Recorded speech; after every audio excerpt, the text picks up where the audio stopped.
Hey everyone, welcome back to another episode of City Skylines. Today is super exciting because we're starting fresh on a brand new map, the Peninsula. This one's got gorgeous coastlines, white flatlands, and just the right amount of challenge for building a thriving modern city. I've got new ideas, a cup of coffee, and a ton of energy, so let's jump right in. First thing I always do when I start a new map is check the terrain. You want to get a feel for the layout first, where the hills are, the rivers, and which parts will make good future districts. This helps us decide where to put our roads and main highways later on. So the idea is highways connect the big city blocks. Then we've got the four-lane collector roads branching from those highways. So inside each block, those collectors loop around and connect to smaller roads. So that's how we'll keep traffic smooth right from the start. So my target area for now is this side over here. I'm gonna start with a main collector road that later connects the two blocks together. So yeah, we're going to right here. Like, I think this is the perfect layout for this one to connect the first two blocks over here. And then yeah, we'll hook up the highway and make sure our road hierarchy is all good.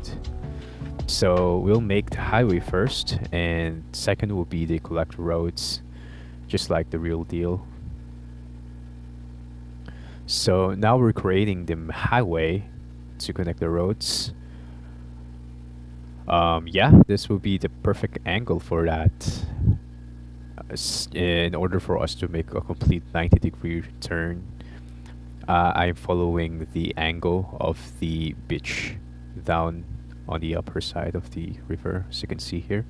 And yeah, between the collector roads, we'll set up our zones. So we have the residential here for the commercial and the industrial zone.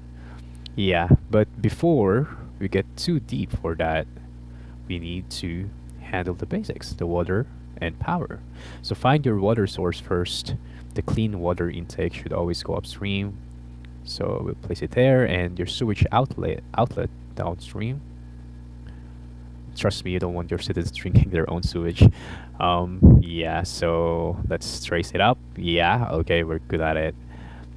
Yeah, and also, yeah, we need power. So next up, the power line. So I'll add a power plant, usually along the map's edge, away from the residential areas and other areas as well to avoid the pollution. I'm thinking now, I think the best place for the power plant to be built upon is upon the edge over here. But yeah, I'm double. I'm quite unsure. Might be I place it up there. Let me see. Okay, so I think we should be creating a line over here. I don't know, maybe beside the river. Which you think is the best? But on beside the river, we'll be creating our residential zone. So yeah, I think we should be resolving our power plant over the edge of the map here. So just create a simple road layout and connect it to the highway. And from that, we can create the power plant. Boom, we choose the oil plant here.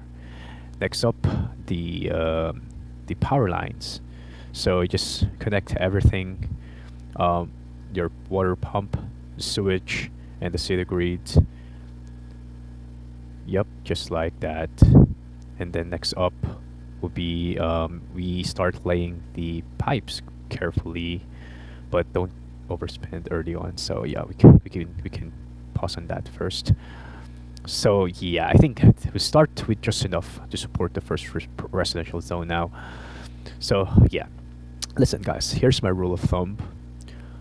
Whenever I see trees, or whenever there are three trees, that's where I like to place my residential zones. So it just looks nice and cozy for our residents, right? So we can start by choosing those areas. So right in the map we have two foresty area here. So not right on the beach side, and we also have up front on the mountain side. So I think this is the perfect place we can put the residential zones. So now let's um, place our first homes. So I'll draw a few small grids patterns, um, and then erase it later for a more natural layout. Yeah, just like that. It's just for layouting purposes, and then we can destroy it afterwards. Yeah, so we have this perfectly 90-degree angled road. You can start by drawing a few small grid patterns, just like that. I'll following up the recommended sizes. And you know what? Let's add a cute little roundabout here to make the neighborhood feel, special. Yeah. Roundabouts make people feel they're special, right? So it is a. Oh no, it's not a perfect circle. I'm so sorry. We can destroy again. Yeah, should be really careful about making roundabouts like these. So my rule of thumb is just like count the number of blocks, just 4, and then find the sweet spot of making a rectangular or almost 90-degree box. Perfect. Then connect it to the highway. Oh, made a mistake here. Minor road should not be connected to highway. So yeah, we will fix that later on. But yeah, you know what? Cute little roundabout makes special, right? And it's perfect spot as well for public buildings later too. So for houses, right now, what you can see, I usually keep them 3x3 blocks. So we still have space for trees and pathways later on. Yeah, trees are perfect for neighborhoods. We love that. Now let's get this city started. Place the pipes now. Don't overspend too much. Just connect the roads with the houses. Connect the water pump source to the sewage area, and once you have that, we can get the city started. Even if we've only got the basics in place, go ahead and press play. You can check it. The game is playing on the lower left side of the screen. You can see the dates moving forward. That's the indicator that the game is starting. It's important because that's how we build up the natural demand for the city. So let's the simulation balance out what people want. We have home, shops, jobs. So don't overzone too early. As you can see, we have the demand for energy now, but usually we have a lot of demand for residential zones. So that's the zone that we're building right now. Don't overzone too early. So don't make like industrial zones if it's not needed or there's no demand for that. Just build houses because that's the demand. Yeah, okay, so keeping our format like 3x3 grids still. 3x3 block grid. Yeah, that's perfect. Let's make sure that they're getting enough water. Oops. Yeah, that's perfect. We on the other side as well. Yeah, okay, perfect side. So make sure it's all of blues. Yeah. So right now we're building a section for the industrial zone. Uh, yeah. So we keep the grid slightly different angled from the residential zone, just to make the distinction where the industrial zone is or industrial zones are, and which part are the residential areas. So I like to keep it that way, make the angle different from each purposes.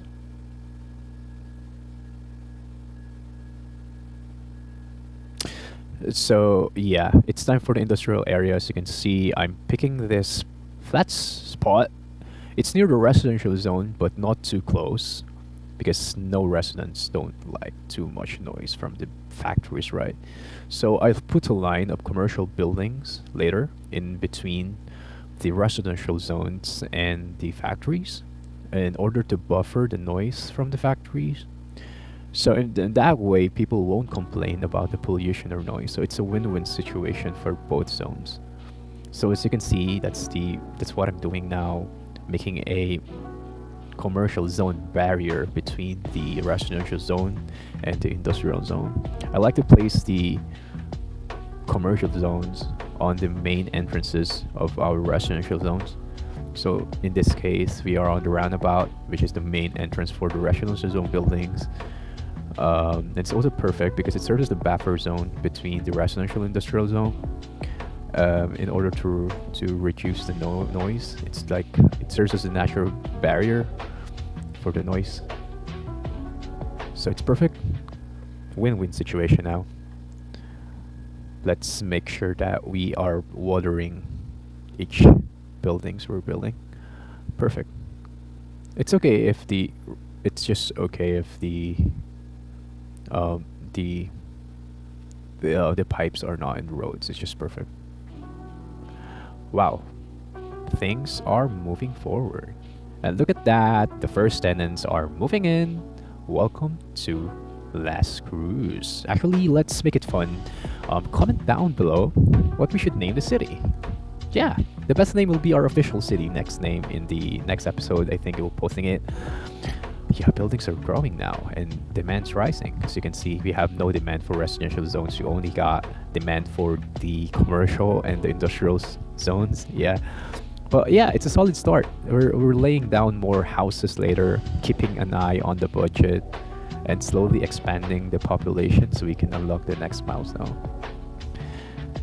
It's really perfect. And yeah, I think that is for today's build here on the peninsula. We got our first residents working utilities and the start of something amazing. If you made it to the end, you're a real city planner. Yeah, make sure to hit the subscribe button and drop a like so you don't miss the next episode of our City Skylines build series. See you next time as we grow this town into a full-blown city. Until then, keep those traffic lights synced and your Sims happy. Peace out.